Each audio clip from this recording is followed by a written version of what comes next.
Welcome to Sorry? Australia. Welcome to May the Rock be with you, mate. Well, it's Thank, a pleasure to talk to you today. thank you so much. Thank you so much. No Thank you worries for at having all. us.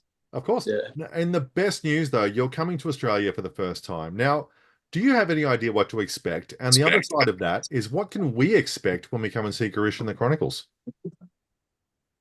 Well, first of all, I mean, all of us know that Australia is the land of ECDC and Airborne and lots of legendary rock bands and like great music acts. And of course, we are expecting a lot of rock and roll energy, hard rock energy, and like I'm pretty sure there are like many hard rock, heavy metal fans in Australia. We all know that. So, we are expecting to have a great time with the fans, and I'm sure they are gonna, like they can expect something in similar from us as well because we are gonna.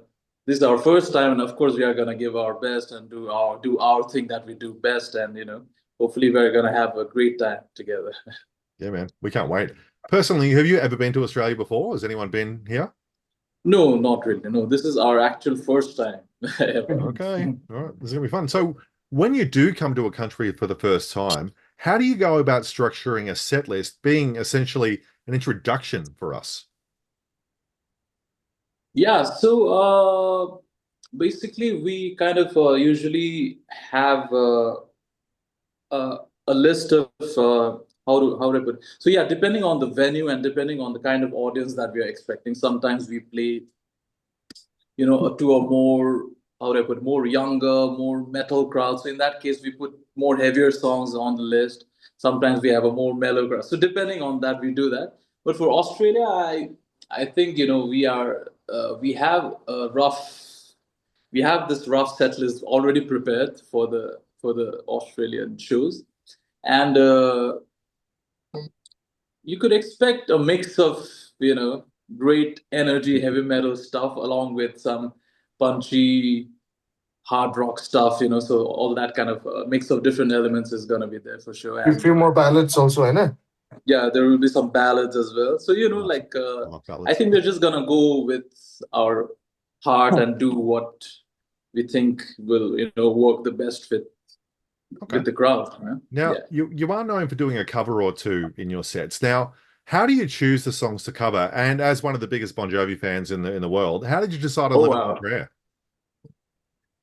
So the thing is, if for Australia, to be honest with you, like I'm just letting you know, we haven't told this to anyone, but because we were thinking Australia, we really want to pay a tribute to one of our favorite bands in the whole world, which is AC/DC. So we really want to pay tribute to AC/DC. So because of which we might play one or two songs by AC/DC, so that's we have been discussing that, just like a tribute to the band, and so you could expect some AC/DCs for sure. Okay. But Bon Jovi, I mean, we are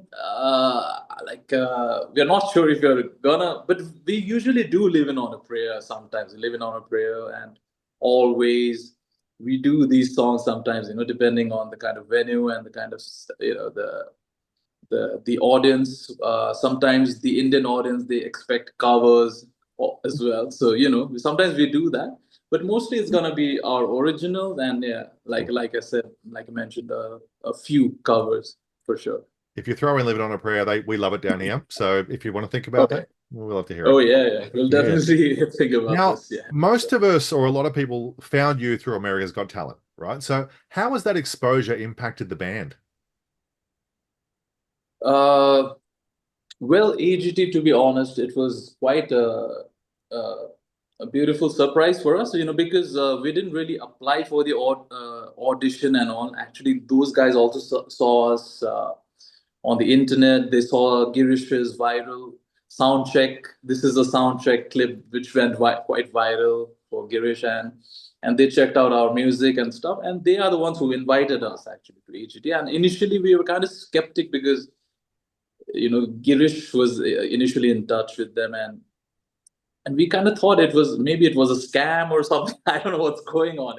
AGT calling us suddenly out of nowhere, and we were like kind of skeptic about it. But eventually, we checked with some of the sources back there in the US and some of our friends back there, and they told us that it's actually genuine, and those are actually producers who are, getting in touch. And we are really excited about it. And to be honest, it was a great experience for sure. But at the same time, it definitely boosted a lot of things for us. Not just in terms of the popularity and the things that's happening on the internet, but also like the amount of turnout of younger crowd that started showing up a lot after AGT. Before that, our first three albums, you could say it was more inclined towards the 80s style of hard rock, heavy metal style. So we had the kind of crowd that we usually get was people who love that kind of music, and of course there used to be some younger fans, but after AGT, there was a big turnout of young crowd as well. And at the same time, yeah, I mean, initially, let's say, for example, if you were expecting 1,000 people, now it's turned to 5,000. So it's just giving you an example. So things have changed a lot after that, for sure. Amazing. I love that. It has definitely helped a lot. Yeah. Yeah. Now, I do want to talk about your original music, because your last album, Hail to the Heroes, was in 2022. You re-released, reissued Back to Earth in 2023, with a couple of singles after that, though. Can we expect something new soon from the band? Actually, the upcoming album the production is already done. The album is ready, actually. Nice. It's just that we don't want to just go ahead and, of course, randomly just, we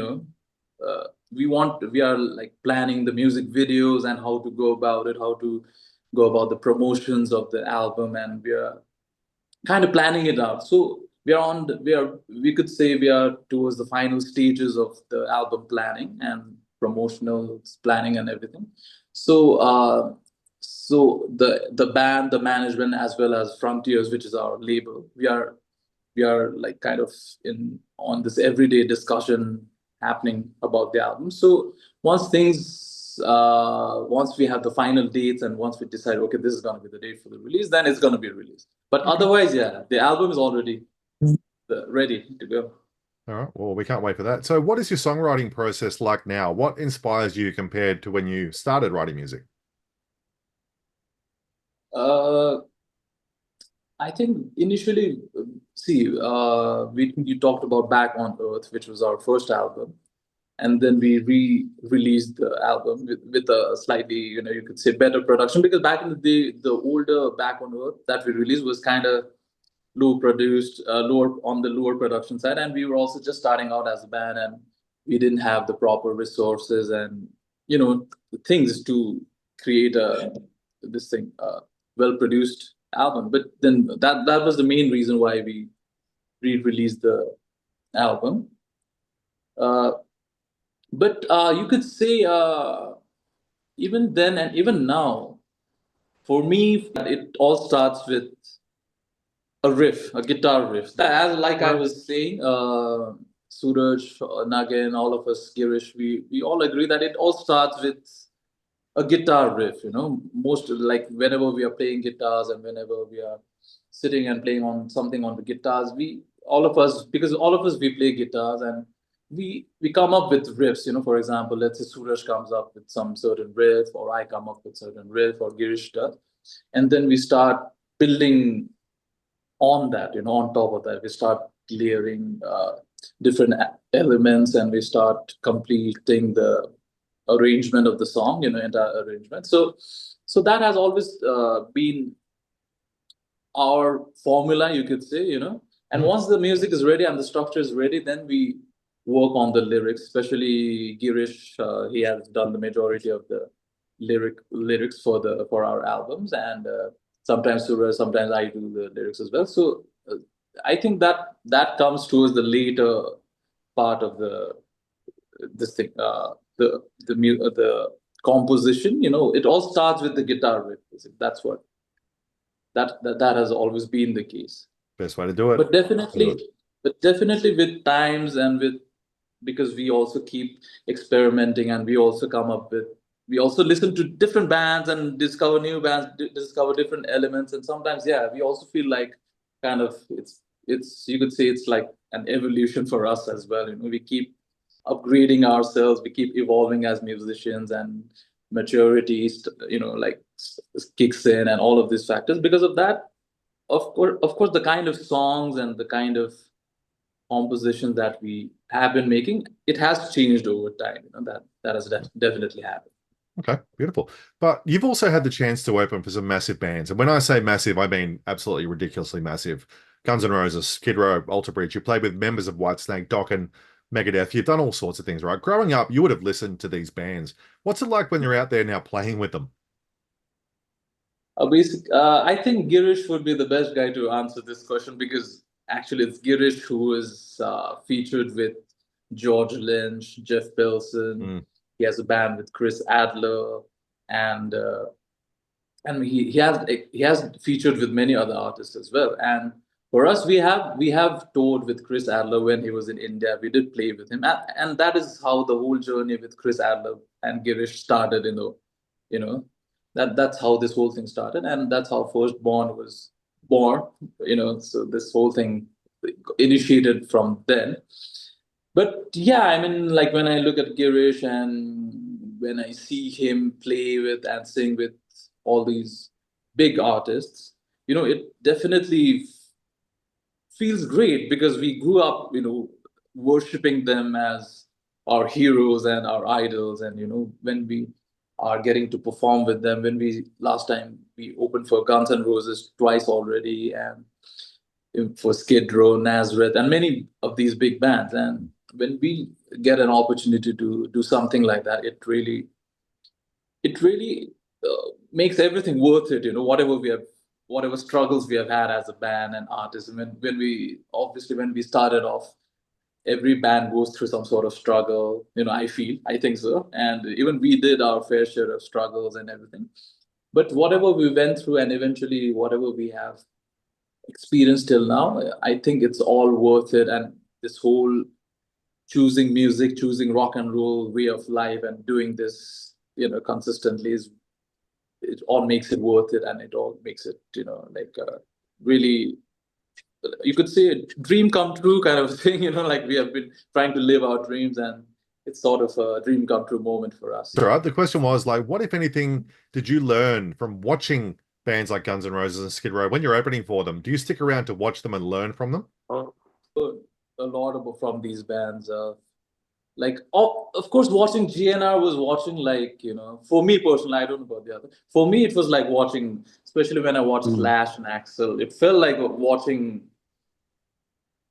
kind of godly figures on stage. They are that big, and they are that immensely big artists, and they are like celebrity rock stars and legendary members, right? So, of course, it felt like, wow, like the presentation, the energy, even at this age, you could say they ruled during the 80s and 90s, but now it's been so many years. But even now, they have so much of massive energy, and their presentation on stage, and the aura and the presence, everything. It feels so surreal, and it feels so big and larger than life. And obviously, that is where, and when you see like tens and thousands of fans, like praying to GNR, you'd feel like, that's where we want to be.